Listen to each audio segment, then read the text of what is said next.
sky's not blue.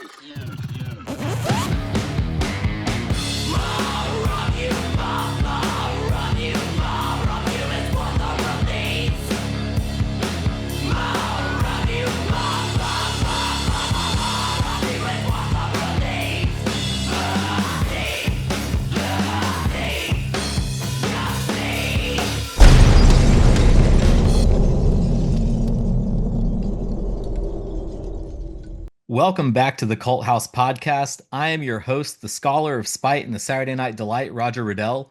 Joining me today, he is the Dark Lord of Dungeon Synth, Håvard Ellefsen, a.k.a. Mortiis. How are you doing today? I'm good. Thank you. How are you? Pretty good. I'm stoked to have you on the show. I have been wanting to speak with you for a while, so I know that you are about to go on tour in the U.S. with Uada in April Yeah. and May. How is the prep for that going? Pretty good. Not a lot of dungeon synth going on in that prep though, to be honest. So I'm sort of like the Dark Lord on hold of dungeon synth now. I suppose. Um yeah, because I mean it's that on this tour I'm doing like a lot of the Smell of Rain material and a bunch of yeah, I mean, some stuff in between that album and the new one that's coming up later on this closer to summer. So yeah, it's going great. It's a little unusual because I haven't really done the whole lead vocal type of thing for a while now. So I'm just kind of like getting back into that vibe, getting the voice sort of hopefully up to some kind of acceptable level. You know, when you haven't really sung for a while, it's your vocal cords kind of go like, what the fuck's going on here? You know, and it's like four songs in and they're like all hoarse, like fuck. So, but it's going all right. I'm almost a week into vocal rehearsals, you know. So I think we'll be good by the time the tour starts. Yeah, when you're revisiting songs from albums like The Smell of Rain for a live setting, especially when you haven't played them for a while, is there like moments where you're kind of like, oh, this worked on the album, but it doesn't necessarily work live, or maybe I want to try doing this in this song instead? With I actually did that many years ago with Material Light, for example, the Smell of Rain songs, where I reprogrammed everything and pretty much rewrote the songs and made them way harder and more sort of heavy hitting. Um, so I tried that out, and that's cool. I mean, I do like trying out different things, but for this tour, I'm definitely sticking to pretty much the original sound. Um, I think and I hope my the way I sing is better now than it was in 2001 because that was pretty much the first time I sang on an album, you know, for the Smell of Rain. I've done a bunch of singing since, even though I'm a bit rusty now. I still have many years of sort of you know live singing and everything and on the records. So I hope that's an improvement. But I mean, so far it feels pretty good. I haven't really encountered any kind of moment where like, oh my god, this really isn't working out. Yeah. You know, not for the Smell of Rain stuff. I mean, I'm doing two songs off of the upcoming album. Um, actually opening the set with one of them because I feel like that's the only place it really works. You know, it's a great song, but it needs to be in a certain place to work dynamically with everything else. And I'm realizing it's a hard fucking thing to sing that song. Um, for some reason, I mean, in the studio, you can do 100 takes, so you don't worry about it, and you can comp all those vocals together into like this one great take. You know, Yeah. it's just one of those old basic tricks in the studio. Like you know, digitally, you can do all that stuff quite easily.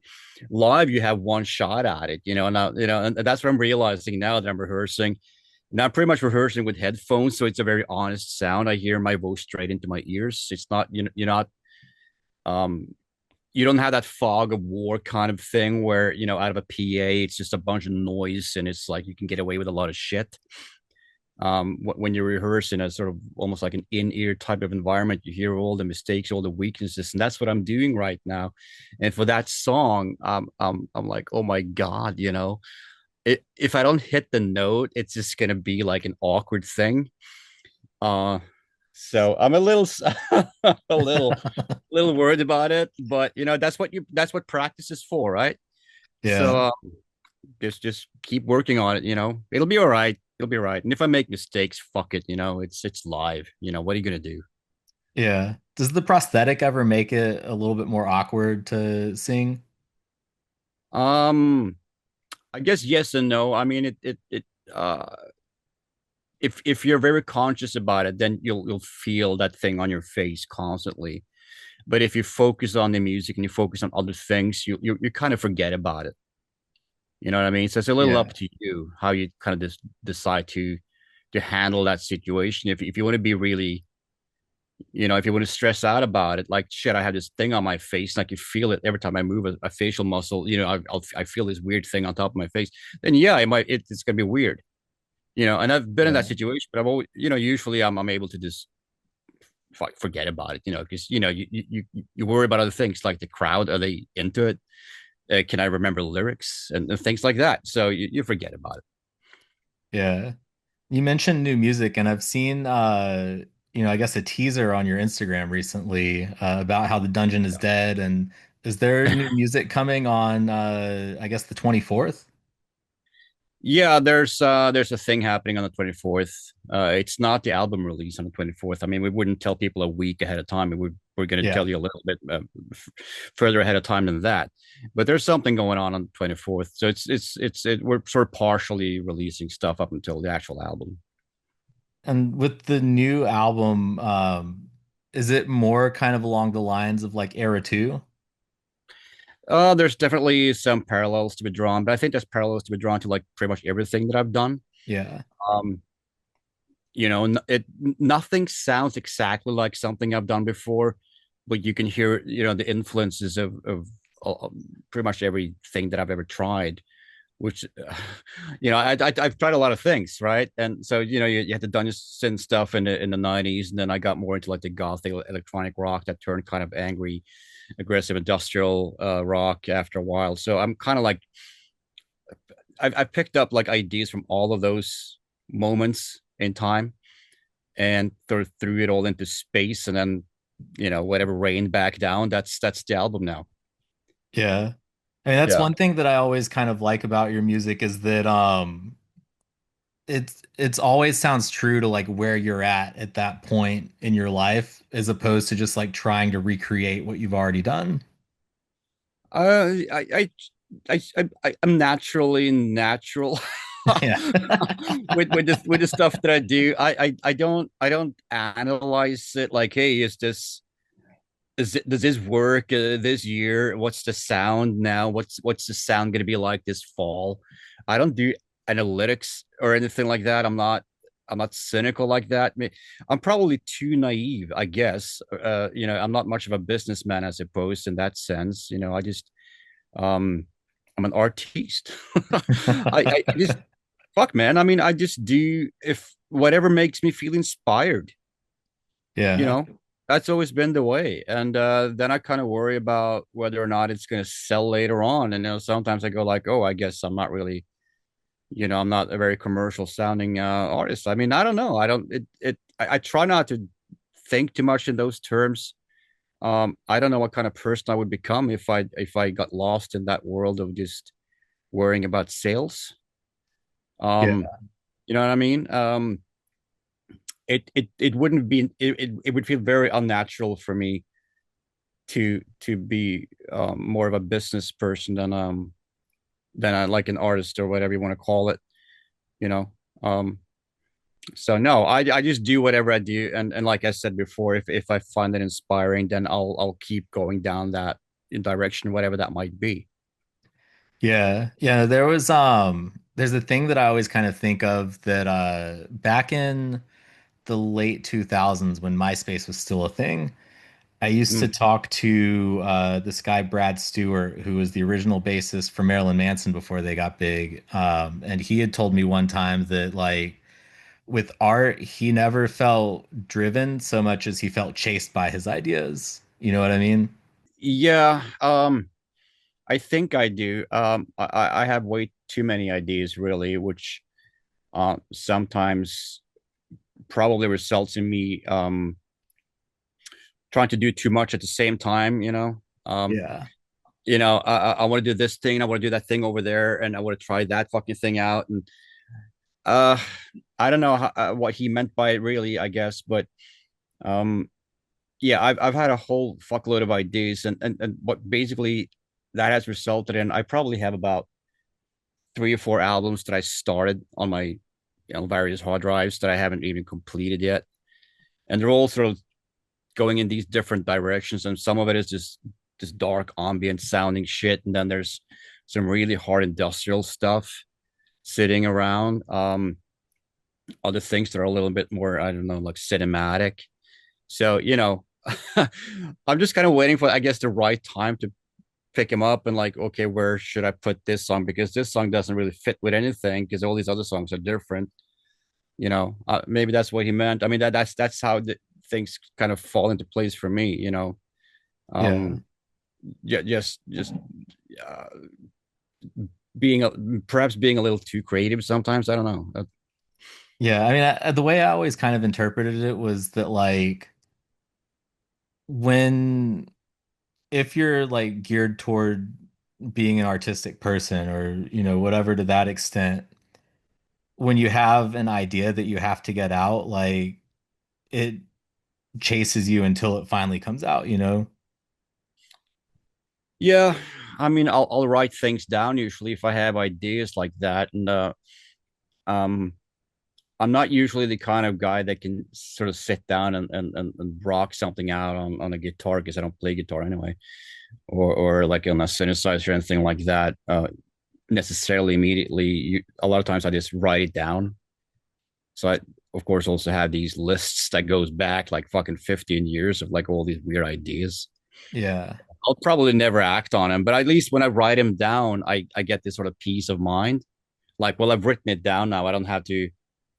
It doesn't have to float around in my head anymore. So it's like it's documented at least. So you can always go back to it, and maybe I'll do something with it one day. But um, who knows?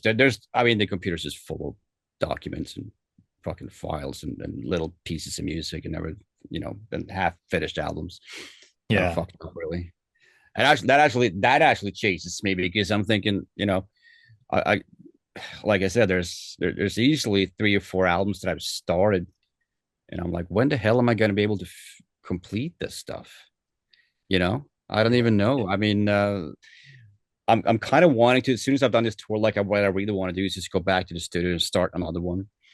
But I know that's not the way labels want to do things. They want you to wait and, you know, I mean, I just want to, because I get really impatient. I just want to start the next one. Now my new album is done now, and I'm already kind of past it. It's not even out. So that's Yeah. that's that's bad for business, I think. Um, so I guess I gotta be a little bit patient, but I would love to, honestly, I would love to just stay in the studio and just do music and nothing else. But um, honestly, that's not going to pay the bills. So you got to go out there and tour and everything. Yeah. I remember when I was a teen and I was first like really getting into like hard rock and heavy metal and like death metal and black metal and so on. When I would go back and like listen to bands from the 70s like Sabbath or Kiss, like I would think that it was just like nuts that they were touring as much as they did, but they were also coming out sometimes with like two albums in a year, you know? Yeah, Kiss especially did that for a while, like throughout the first, well, at least their first, what, 5 or 6 years. Yeah. I mean, their first album was like what, 73, 74, and by like 78 they had like 8 albums out, Yeah. you know, and touring all the time, and they were huge as fuck. And they kept changing their costumes and everything. So like that's a hardworking band right there. But I think a lot of the bands in the 70s were like that. They were really hardworking. Um, but I suppose labels also put way more money into bands back then. They're really invested in bands. So it's not like Gene Simmons had to go to like his day job in 1976 while he was Yeah. recording Destroyer, at nights, and then working as a mailman during the day. I mean, I don't think that was happening. You know, these days, I'm not even sure if I'm answering the question. I'm just talking now. Um, these days, I mean, a lot of musicians have day jobs, even though they appear to be very popular and they tour and all of that stuff. But actually, in reality, they also have jobs. Yeah. The money just isn't the same. Yeah. I mean, that's kind of been like a thing that's bummed me out a lot for the last 20 years. It's just watching as a fan the music business shift uh away from that point where you used to be able to make a living on it, and then this whole like digital thing happened, and now it feels like it's kind of just like viewed by a lot of people as like a disposable commodity, you know? Yeah, a lot of people I talk to, I mean, I have a day job and I've had it for a long, long time. And I mean, if I was, I have a family and everything, so there's no Yeah. way I'm going to quit that day job until it's really, really safe for me to do that. I'm not going to take that chance. But for example, people I talk to at my job, I mean, they don't really understand, I think, how all, the work and the financial investments behind just one song that comes out of Spotify, for example. I mean, the effort that it takes just to make that song exist and the money and everything, and then the fucking dust that Spotify pays you to play it, you Yeah. know? That's and they don't think about it. I think for them it's just something, it's in the air, it's floating around, and it just goes into their ears, and it's like a free thing. A lot of people don't even pay for Spotify. They just use that fucking version with the commercials in it or the ads in it. You know, Yeah. does that even pay artists? I mean, I don't know, but um, yeah, it's a weird thing where people don't seem to understand that musicians are people too, that and we also have to pay for our food. Yeah. Yeah, 'cause then it's So like you're getting like yeah. fractions of a penny per stream on Spotify. There's a lot of zeros before there's a one. Yeah. you know and from what I understand, they're not even the worst ones. I think YouTube was like the worst one for a while. It was like another five zeros until there was a one or something. But Yeah. don't quote me on that though. I mean, I'm not studying it, but I know it's a pretty dismal um thing to look at when you look at what you're actually getting paid per stream. It's like, dude, you got to stream like a million times to even pay rent 1 month. Yeah. Yeah, that's there's no fucking way that's fair. It's just like a totally fucked system. Yeah.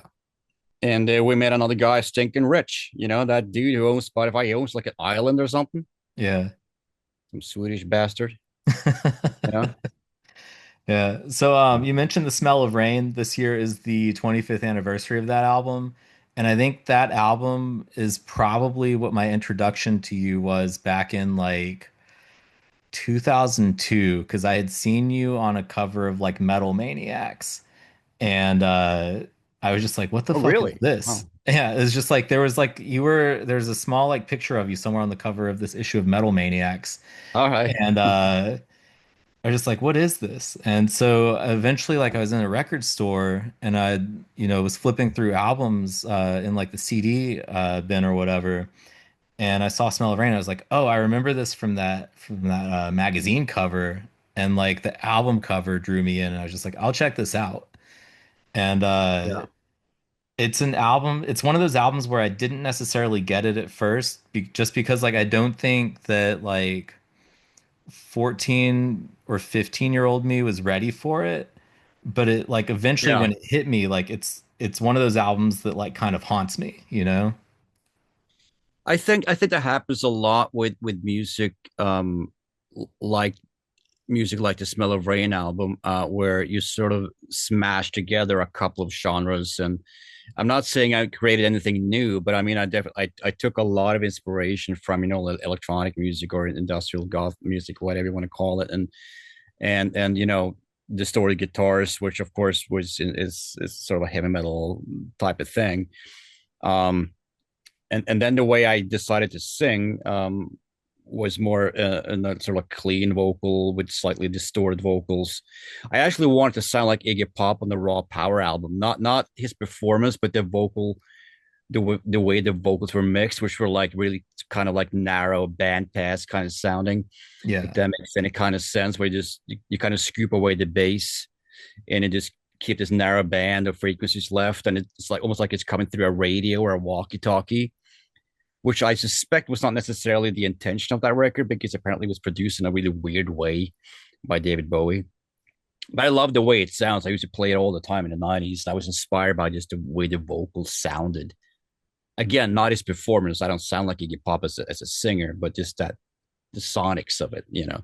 Yeah. So you just put these three or four different ideas slash elements together, and that became the smell of rain, right? And so it's like a hybrid type of thing um, that I can totally understand could be challenging for a young teen, you know, if it come out of like a hard rock heavy metal kind of world where it's where the message is clearer. It's like here we are, fucking Judas Priest, you know, heavy metal, fucking awesome riffs and great singing, but it's heavy metal, you know, and I come dragging along with all my fucking weird hybrid shit. So of course that's it's a harder thing to sort of to crack that code, you know. Yeah. So you're not the first one to tell me that. Yeah, because like it was basically the closest thing to that that I was into like prior to that point was like Nine Inch Nails' The Downward Spiral. So I could kind Yeah. of get that extent of it, but I think like even that album was one that it still took me another like couple years to get into because like you were saying at like that age, like I think I just wasn't ready to like wrap my head around that music. Yeah, no, it's totally cool. I mean, it's understandable.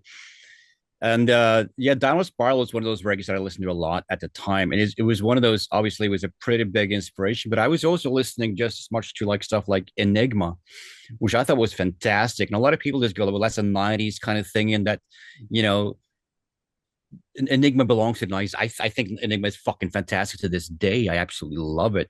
And I feel like nothing really sounded like it, even though a lot of them tried back then in those days, you know, like because the whole new age, whatever fucking thing. I thought it was fantastic because I felt inspired by that too. But a problem for me was I didn't know how to make music like that, to be honest with you. I mean, when I started creating or writing the Smell of Rain songs, I had just come out of that, the Dungeon Synth sort of era for me, and I didn't know anything about programming. All I knew programming synthesizers and or in any way, shape, or form knowing how to behave in a studio or you know use any of that kind of equipment. So all I knew was that I really liked that type of music. I was really getting into them. You know, especially that sort of mutated sound like Nine Inch Nails and Ministry and Skinny Puppy and things like that. You know that was really popular back in the 90s. I really fucking liked it. So I wanted to try that out. It felt like it was the right thing for me to do. There was only one problem. I didn't know how to do it. You know, and there was nobody around. I didn't know anybody that was making industrial rock music or chopping up loops and doing weird experimental stuff like a Skinny Puppy, for example, or even that sort of punk industrial sound like a Ministry. Nobody I knew was into it. Everybody that I knew was like a black metal person or a death metal guy, you know, something like that. And they didn't understand that scene at all. So I was just fucking on my own.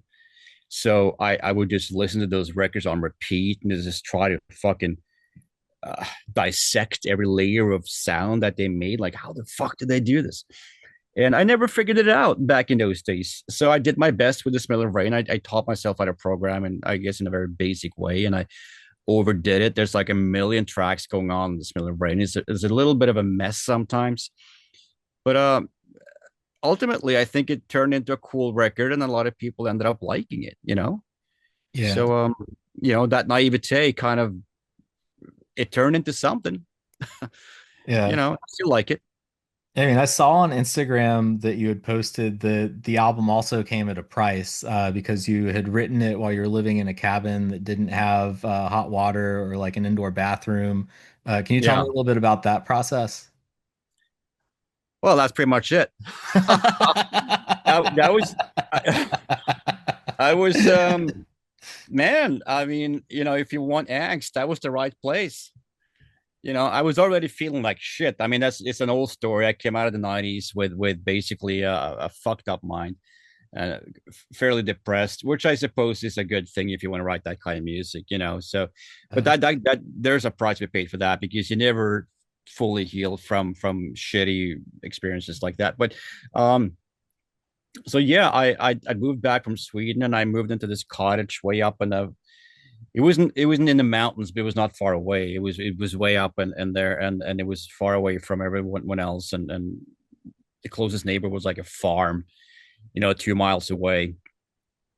And so I'm sitting up there, for about a year and a half writing this record, and there's electricity up there, but there's no hot water, there's no indoor bathroom, or it's not pretty much just shit in the woods, basically. I mean, there was a big old barn right next to it, super scary. It was like a black barn, like it had fucking chains hanging down the walls from like old pigsties and just old animal whatever they were doing, like 100 years prior. It was seriously old, and that had like a you know an outhouse type of bathroom inside of it, but it was just like a wooden frame, and you sat down on the ground or pissed or whatever the fuck you were doing. It was like, dude, it was 1800 stuff. I'm not even exaggerating. It was proper fucking Norwegian Norway 1890 kind of standards. Um, and if you wanted hot water, you just boiled it and mixed it up with cold water, so you could do some rudimentary cleaning up and shit like that. And that's where I wrote the fucking record. You know. So cabin fever and all that shit. I remember there was like a storm once, and a fucking huge tree fell over this dirt road that led up to my cabin, and I got stuck up there for a while. I couldn't even go anywhere, and but this farmer came with a tractor and pulled this. So it was weird. It was a strange fucking time. Yeah. Yeah. I mean, the first thing that came to mind when I was reading that post about the cabin was I don't know if you've ever seen this before, but Vice did this video series like at least 15 years ago, probably. It was called True Norwegian Black Metal. And like the Right. centerpiece of it was this interview with Gall. And he took the team that had come to make the documentary up to this old cabin that I can't remember if it was like his grandfather or great grandfather had built, but like none of them are prepared to go on this hike up the mountainside. Oh God, they didn't go. Oh yeah, they went. Oh, okay. The Because whole I like had interview ends with him just like staring like straight into the camera for like 25 seconds. oh man, shit. That's cool.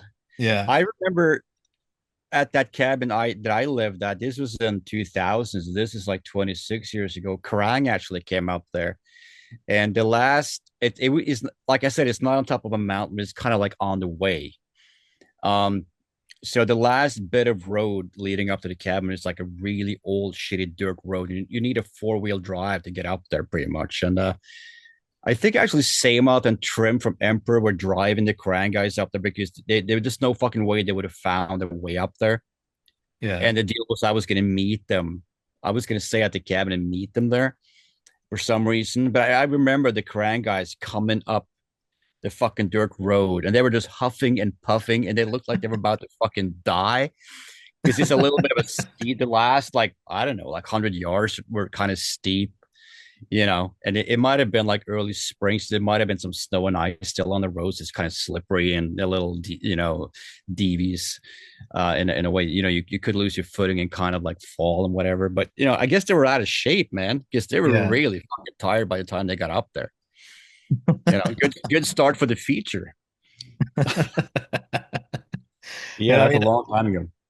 thinking about just that, the post about that cabin too, like I went back and listened to the album again with that context, and it really just like the vulnerability and like angst and isolation came through even more in the lyrics.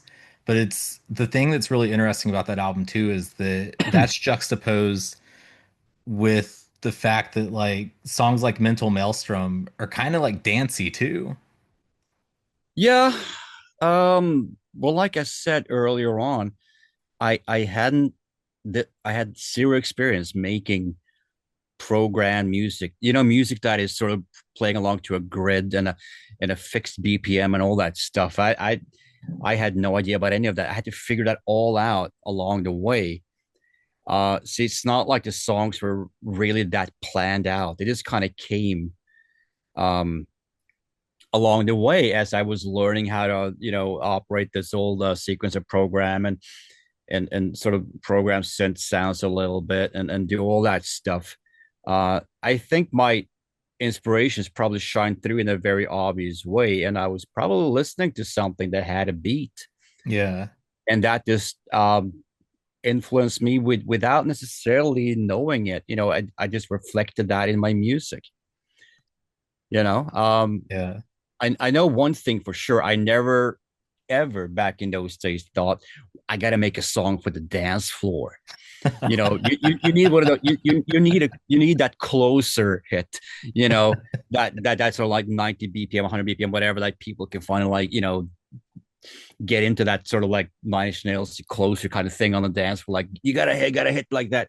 Like I never thought about that. Not that Yeah. Mental Master is a hit. It's a cool song. I made a video for it. I don't know exactly why. I should have made a video for You Put a Hex on Me. That was a big mistake that I didn't do that. I don't know Yeah. what the hell I made a video for Mental Maelstrom, to be honest. I don't think it's the best song on the album. Not even close. But you know, Yeah. I mean, you put a hex on me is another similar thing where it's just like it's dancey despite like the lyrical content, but it works, you know? I think You Put a Hex on Me, it's for me personally probably the best song on the album.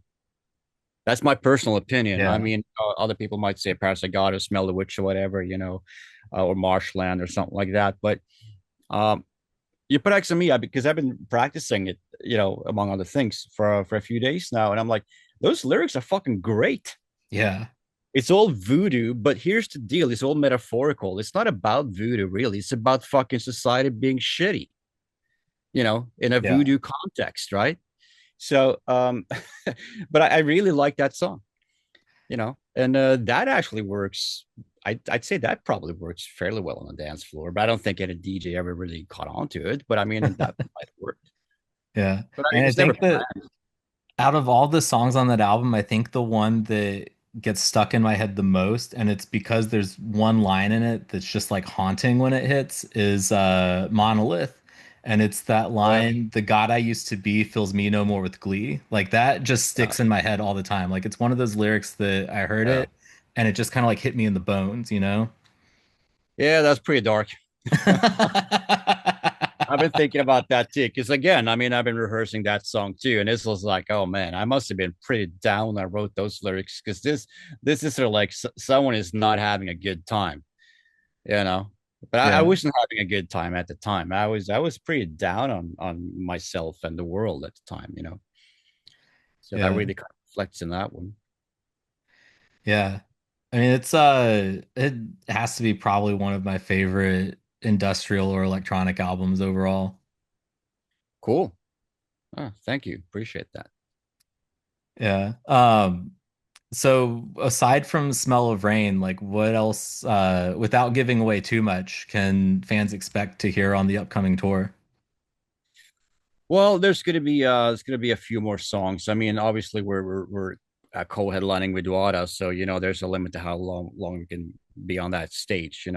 So I kind of had to pick and choose songs a little bit. But there's going to be a handful of stuff that is not from the Smell of Rain. I mean, there's going to be a couple of songs off of an album called The Great Deceiver, which is I feel like is the best sort of industrial rock album that I did, because I actually knew what I was doing at the time, you know.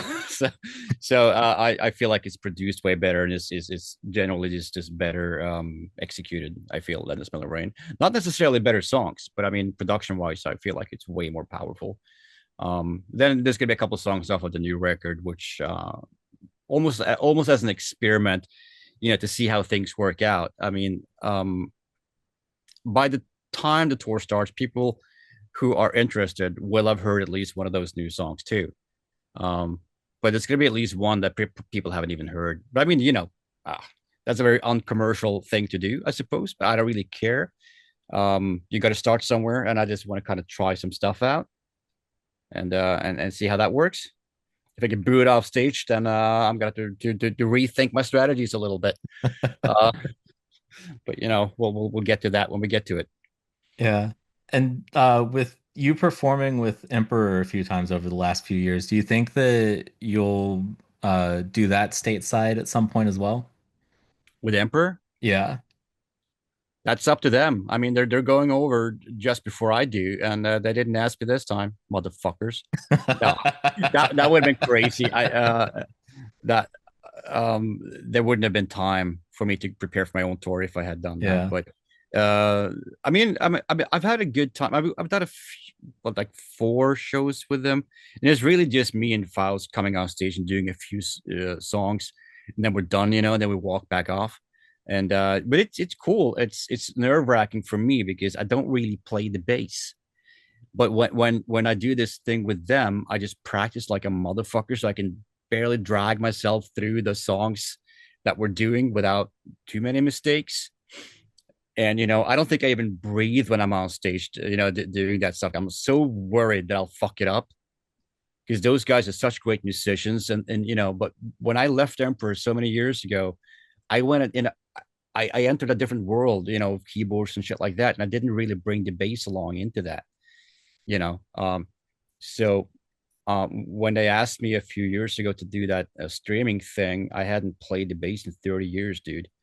So I had to get a bass and then just practice. And it worked out pretty well, I have to say. Thankfully, those old Emperor songs aren't quite as progressive as their later stuff. That would have never worked, you know. But it's fun. I mean, I'm glad we do it. I mean, I'm when I'm on stage doing that stuff with him, not that it's that often, but with the times when I do, and we have a few things coming up in the summer. Uh it's I'm so fucking, I probably already said this, I'm repeating myself, but I'm just so fucking scared that I'll fuck this up. You wouldn't believe how fucking stressed I am. But you got to take the challenge, you know what I mean? So just Yeah. fucking do it. And once you've done it, you're so glad that you did. You know what I mean? So it's all good, Yeah. Yeah. Well, I've had you for a little over half an hour now. I don't want to take up your whole evening. That's Is there right. anything else that you want to put out there? No, man, I think I'm all right. I feel like we covered some stuff. So Yeah, well, I'm looking forward to catching you at Reggie's in Chicago here in a few weeks. And cool. yeah, thanks for taking the time tonight. All right, man. I'll see you soon. Run you, mama, run you, mama.